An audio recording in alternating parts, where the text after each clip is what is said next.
Right then, Rachel, so what we're going to do Trikonasana today.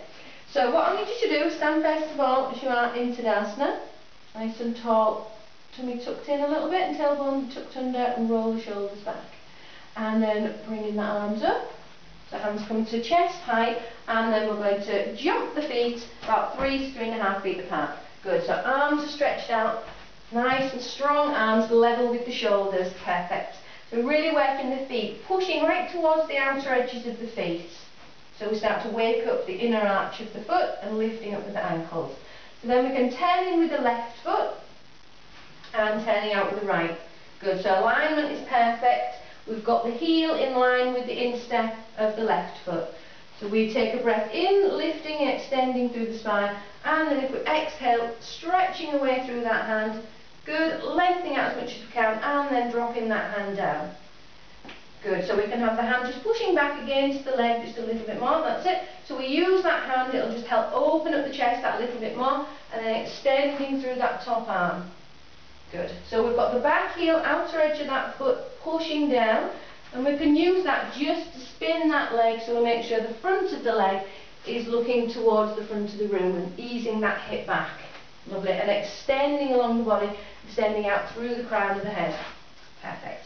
Good, and then if we come up. Okay, so a common mistake what can happen while in this pose is that we bring the chest forward too far. So if we go back down into the pose again and just, that's it, bring the chest forward a little bit more and ease that hip forward. That's it. So this is, people want to extend to the floor too quickly. It's not always necessary to get right down to the floor. So the chest tends to come forward and the arm springs back a little bit. So what we need to do, just to self-correct on that, is we need to make sure the feet are grounded, ease that hip back a tiny bit, and just bring the arm up the leg a little bit more. That's it. So we get that freedom in the body. So then we can just turn the chest a little bit more towards the front of the room, extend through the crown of the head, and then taking that arm up. Lovely. Okay, so if you want to come up. And then we have one more problem, which does tend to happen. So if we go back into it again, and we can just overextend in this top part. So we get a little bit more of a stretch out here. And people take it into a side bend, as opposed to it being a side stretch. So we need to keep working the feet, keep easing the hip back.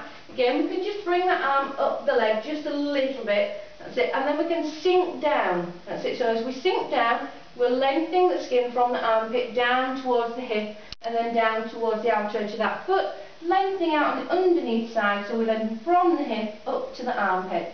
So we can just ease that shoulder back a tiny bit, that's it, and the arm is extended. Lovely.